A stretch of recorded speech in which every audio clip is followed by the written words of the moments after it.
Iran पर अमेरिकी और इजरायली एयरफोर्स ने की बमों की बारिश, इस्फहान में भयंकर तबाही।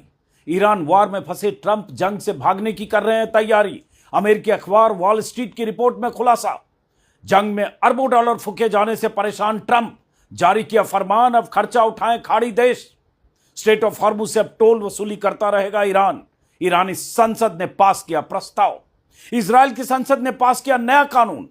टेरर अटैक के आरोपी फिलिस्तीनियों को अब सीधे फांसी। लेबनान में इजरायल की बमबारी के बीच हिजबुल्लाह का पलटवार, कई इजरायली जवानों के मारे जाने की खबर। नमस्कार दोस्तों, इस वीडियो में ईरान वार से जुड़ी इन बड़ी खबरों पर बात करेंगे। आखिर तक इस वीडियो को देखिए और समझिए कि जंग के मोर्चे पर चल क्या रहा है। दुनिया भर के सूचना तंत्र को खंगालने के बाद कुछ जरूरी जानकारियां आप तक पहुंचाने की कोशिश कर रहा हूं। आपसे एक अपील भी है कि मेरे इस YouTube चैनल को सब्सक्राइब करें और मुमकिन हो तो ज्वाइन करें। अब सबसे पहले जंग से पीछे हटने की तैयारी कर रहे ट्रंप के बारे में अमेरिका से आ रही खबर की बात। आज की तारीख में ट्रंप दुनिया के इकलौते ऐसे राष्ट्राध्यक्ष हैं जो सुबह कुछ कहते हैं, शाम कुछ कहते हैं, रात कुछ कहते हैं, सोने से पहले कुछ कहते हैं, सोकर उठने के बाद कुछ कहते हैं। एक ही प्रेस कॉन्फ्रेंस या एक ही इंटरव्यू में अपनी बात को कॉन्ट्राडिक्ट करते हैं। हर रोज झूठ बोलते हैं, यानी अपनी सनक, अपनी जिद का दायरा रोज छोटा या बड़ा करते रहते हैं। कल सुबह ट्रंप ने कहा था कि ईरान से अच्छी बात चल रही है, जल्द डील होने की उम्मीद है। ईरान ने मुझे 20 तेल टैंकरों का तोहफा भेजा है। शाम को दिमाग में सनक चढ़ी तो ईरान को फिर अल्टीमेटम देते हुए कह दिया कि ईरान ने जल्द डील नहीं की तो स्ट्रेट ऑफ हॉर्मुज जल्द नहीं खोला तो उसके तेल कुएं, पावर प्लांट्स और वाटर प्लांट्स को उड़ा देंगे।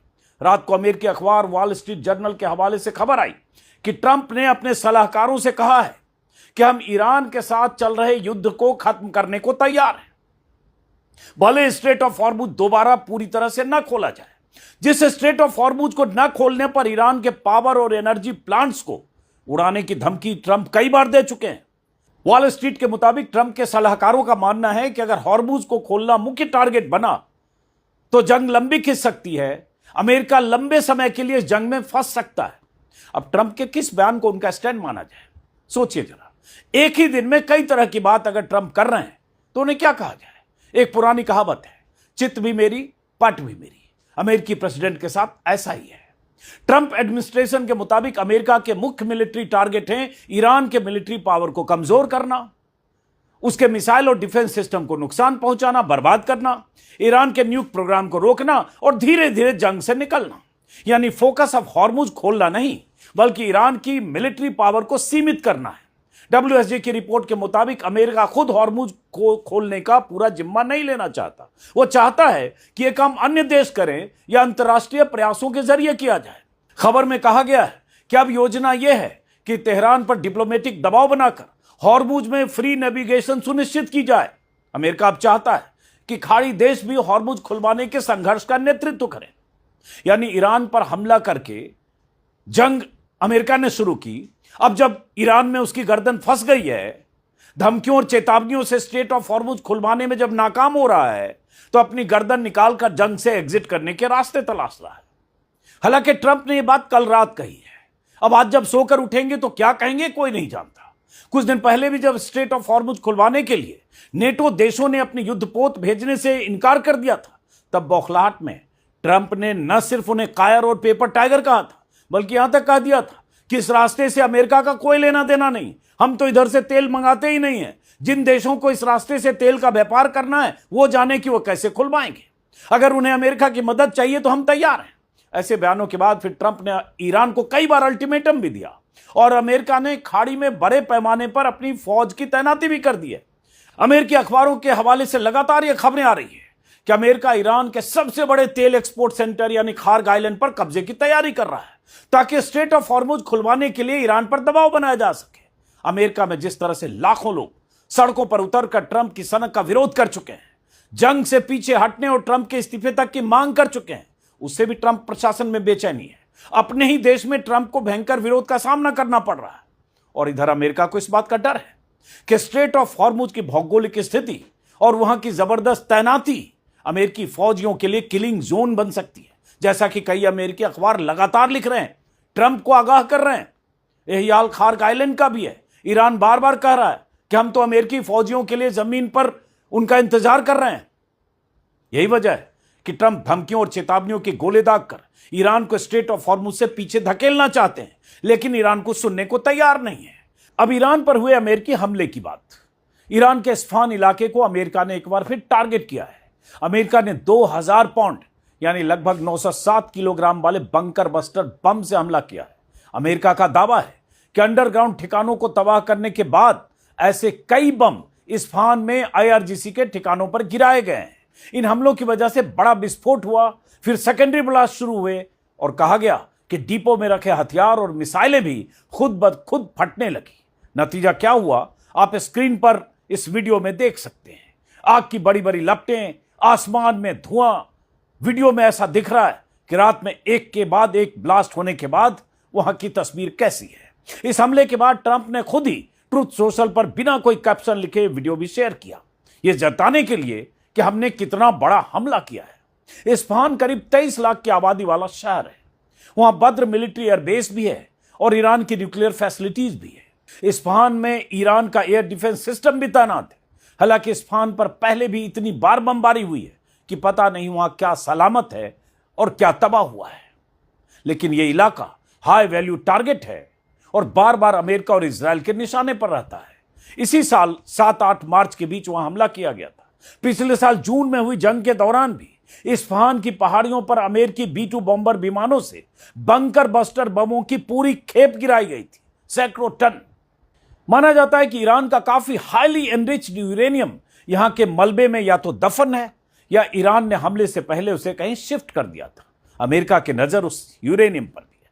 2 दिन पहले ही खबर आई थी कि अमेरिका ग्राउंड ऑपरेशन कर सकता है उस यूरेनियम को हासिल करने के लिए।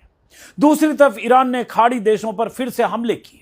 मीडिया रिपोर्ट्स के मुताबिक दुबई पोर्ट पर लंगर डाले कुवैती तेल टैंकर पर ईरानी ड्रोन से हमला हुआ।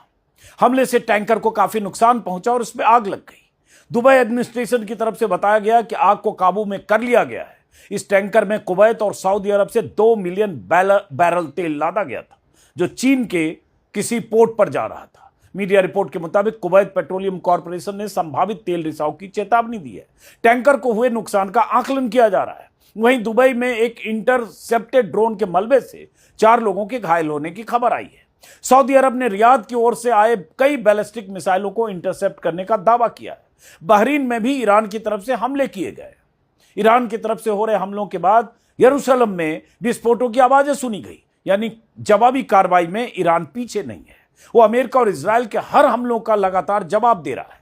इजराइल में भी हमले कर रहा है और वेस्ट एशिया के अमेरिकी ठिकानों पर भी। ईरान की तरफ से मिसाइलों की 88वीं खेप दागी गई है। आईआरजीसी की तरफ से इसका वीडियो जारी किया गया है। हर रोज 2 बार या 3 बार ऐसे वीडियो आईआरजीसी की तरफ से जारी किए जाते हैं।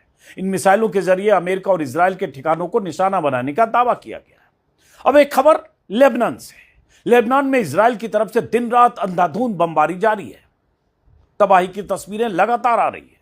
साउथ लेबनान से हिजबुल्लाह को तबाह करने के नाम पर इजराइल इतने बारूद बरसा रहा है, इतने हमले कर रहा है, इतनी बमबारी कर रहा है कि आम लोगों के सैकड़ों घर तबाह हो गए। बच्चे, महिलाएं और बुजुर्ग इजरायली मिसाइल और रॉकेट हमले में हर रोज मारे जा रहे हैं। लितानी नदी से 30 किलोमीटर भीतर तक घुसकर इजरायली सेना ग्राउंड ऑपरेशन कर रही है। कहा जा रहा है 1000 से ज्यादा लोग अब तक मारे जा चुके हैं। कल एक दिन में ही 50 से ज्यादा लोग मारे गए। कहा जा रहा है इनमें से बहुत से ऐसे आम लोग भी थे जिनका हिजबुल्लाह से कोई लेना देना नहीं था। मीडिया रिपोर्ट के मुताबिक कल साउथ लेबनान में हिजबुल्लाह के साथ हुए एक झड़प में 4 इजरायली सैनिक भी मारे गए और 2 घायल भी हुए। ईरान के प्रॉक्सी कहे जाने वाले हिजबुल्लाह ने दावा किया है कि उसने पिछले 24 घंटों में 40 से ज्यादा हमले किए। ये हमले मुख्य रूप से उत्तरी इजराइल और बॉर्डर रीजन के पास हुए। इजराइल ने भी हिजबुल्लाह के हमले के बाद लेबनान पर बड़ा अटैक किया। अब एक खबर इजराइल की संसद से पास एक नए कानून की।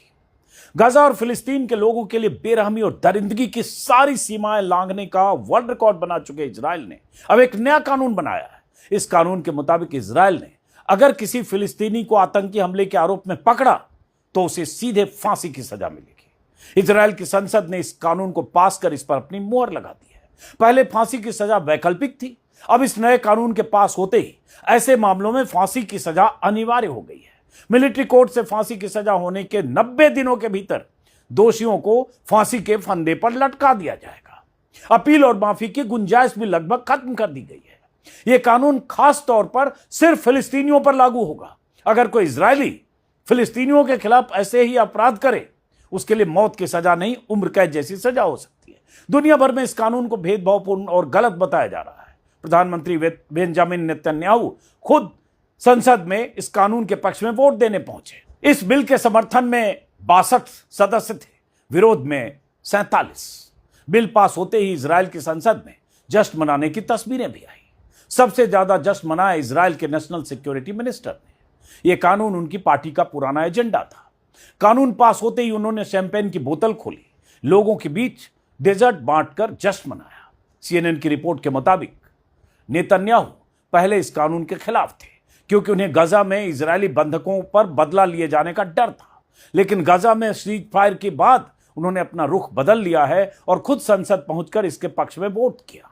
मानवाधिकार संगठनों ने इसे बदले की नीति और फिलिस्तीनियों के खिलाफ नस्लीय हिंसा बताया है। फिलिस्तीनी लीडरशिप समेत कई यूरोपीय देशों ने इसे अंतर्राष्ट्रीय कानून का उल्लंघन बताया है। लेकिन इजराइल को इन सब से क्या फर्क पड़ता है? इजराइल के सिविल राइट्स संगठनों ने भी इस कानून के खिलाफ हाईकोर्ट में याचिका दायर की है। इजराइल में विपक्ष के नेता ने इस कानून के विरोध में कहा कि हम हमास जैसे नहीं हैं। हमने यहूदी राज्य इसलिए नहीं बनाया कि हम कट्टर इस्लाम की नैतिकता अपनाएं। यह कानून कहता है कि अगर वो हमें मारने आए तो हमें भी हत्यारों जैसा बन जाना चाहिए। अब एक खबर ईरानी संसद से पारित एक प्रस्ताव की, स्ट्रेट ऑफ हॉर्मुज की। ईरानी संसद की नेशनल सिक्योरिटी कमेटी ने हॉर्मुज में टैक्स वसूली के लिए या कहें टोल वसूली के लिए बड़ा प्लान पास कर दिया है। इसका नाम है state of Hormuz management plan.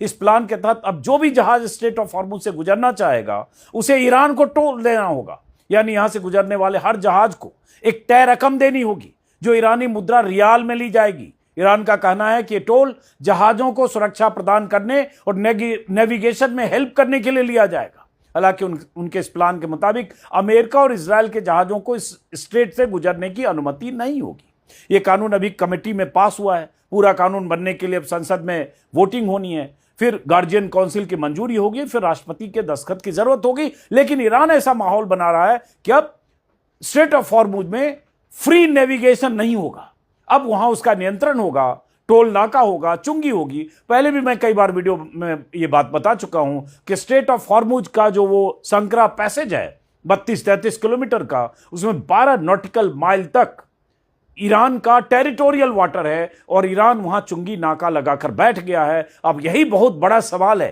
कि अगर ईरान इसी तरह से खूंटा गाड़ कर बैठा रहा और इस तरह से उसने कानून बना दिया तो आने वाले दिनों में क्या होगा, इस पर नजर होगी। बहुत सारी खबरें लगातार डेवलप करती रहती हैं। फिलहाल इस वीडियो को यहीं खत्म करता हूं, फिर मुलाकात होगी। नमस्कार।